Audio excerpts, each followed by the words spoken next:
Hey everybody, Grumels here with another War Thunder video.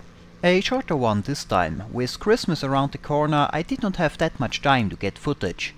But I think I still got a few nice looking fights to show you, and I want to talk about a few impressions and thoughts on 1.37, as well as some info on upcoming videos. So let's jump right in, and talk a bit about 1.37, specifically the matchmaker. Matchmaking in the new patch was and still is target of some discussion, and since I made a video on how I expect it to work before the patch was released, I thought I'd give you a small update on what I think. And it is a small update because I actually want to wait a bit more and see how the matchmaker develops in the next weeks to give a final verdict. Now, as I just said, I explained in a video how I expected the matchmaking to work in 1.37, and the Q&A about the new patch, which was released yesterday, pretty much confirmed what I had expected. In short, the ranks are not counting towards the matchmaking a lot. It is calculated via a plain battle rating. The only influence that the rank has is that in a match you are not supposed to see a plane that is more than one rank above you.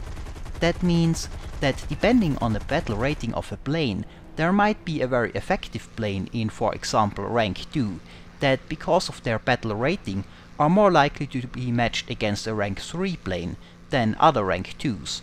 Or the other way around, a plane in rank 2 with a very low battle rating might just meet rank 1 planes, just as an example. That is how it is supposed to work anyway. The question is, however, is it already working this way? I am unsure about that. Of course, when 1.37 was released, the matchmaker was bugged and the matchmaking was simply all over the place. That was of course not intended and has since been fixed. But that does not mean that the matchmaker is already working 100% correct. As a matter of fact, the Q&A mentions two very important things that are still missing or work in progress. Both of them have to do with the plane battle rating, and that is a big deal in my opinion. I am still convinced that the new matchmaking system can potentially produce a much better balancing than the old one, because the battle rating can be much more precise than 20 ranks. However, the linchpin of the whole system is the battle rating of the plane. The matchmaker will only produce balanced matches if the battle ratings are correct. The Q&A however states that the battle ratings are still somewhat experimental and work in progress. That is understandable. They will need more data to see how well the planes do and which one needs a raise in battle rating and which one's a reduction. And of course, every time a plane gets an update to its flight model or damage model, its battle rating might need to be adjusted as well. That is one of the advantages of the battle rating system though. If plane's effectiveness change, its battle rating can be changed. No need to change the entire rank of the aircraft. Anyway, the battle ratings are not finalized yet and are still being worked on, and to be honest, I think they really need some more work. The stats on the planes show the battle rating, by the way, so a concern I had earlier that this might be a hidden stat turned out to be unjustified. Another thing concerning those ratings mentioned in the Q&A, and this is even more important in my opinion, is the fact that currently the planes have only one rating for all three game modes. It is planned to have 3 different battle ratings per plane for the 3 game modes: Arcade, Realistic and Simulator. This is not implemented yet however, and I have already talked about this. The matchmaking will never be balanced as long as the battle ratings for the 3 game modes are the same. Arcade favors well-armed turn fighters a lot more than realistic battles, for example, and in simulator battles you have elements changing the effectiveness of your plane, like cockpit visibility or what gun sight your plane has, things that have no impact whatsoever on the other 2 game modes. I assume the current rating is a trade-off that tries to find a middle ground between the 3 game modes, and I think that leads in many cases to planes not having a proper battle rating for any of the current game modes. So with that in mind, as I have said, I think the new matchmaking has the potential to be much better than the old one, but it is still unfinished and there are important elements missing, so I will reserve my final judgment until the matchmaker is properly introduced and working as intended.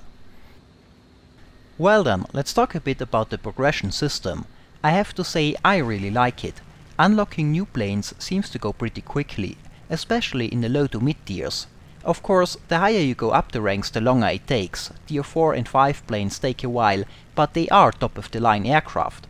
With what I have played so far, I have unlocked the B400, the 109 F1 and 2, and the Typhoon Mark 1B late. The switch from the old to the new system also really helped me with getting a jet. I was level 12 in the British tree. Getting to a level where I could get a jet would have taken me a long time. But since I own all the Spitfires and the Mosquito, both the Meteor and the Vampire are available for research and I can start whenever I please now. I want to unlock the Tempest first though. In the US tree it looks similar. I only need to unlock one more rank 4 plane, the Bearcat, and then I can start research on the B-80C. So the time it would have taken me to get a jet fighter went down from maybe a month to get just one to multiple ones within weeks, and I can bring you jet gameplay a lot sooner than I thought I would be able to. Now, speaking of videos I wanted to make. 2 planes I had on the agenda for the new patch, other than the new planes of course, were the B-36 and the F4F Wildcat. Both had some flight model issues in the previous patch that kept me from doing a full video on them. Now that 1.37 is out though, I think I postpone them a little longer, at least the B-36, maybe the F4F as well. The Wildcat handles better now in my opinion, but still has a rudder that locks up completely at higher speed. But I feel it is otherwise okay, so I think I will make a video about it. Now the B-36 flight model is also improved, but an issue I have with it is that I think it now does not turn as well as it should. My reason for thinking that is that the B-36, especially the A version, is very lightweight. It looks similar to its successor, the B-40, and has the same wing, but the B-36A is over 1000 kilos, more than a ton, lighter than a B-40E, so it has a very low wing loading, about between a Spitfire Mark I and a Hurricane. I don't think the plane flies like that though. It's still a good turner, just not as good as I think it should be.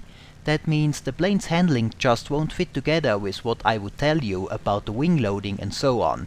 So I will postpone a full B-36 video for now, until either the flight model changes again, or I find evidence that the flight model is correct the way it is and I am wrong.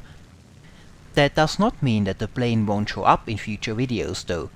There is a new type of video I want to do in the future.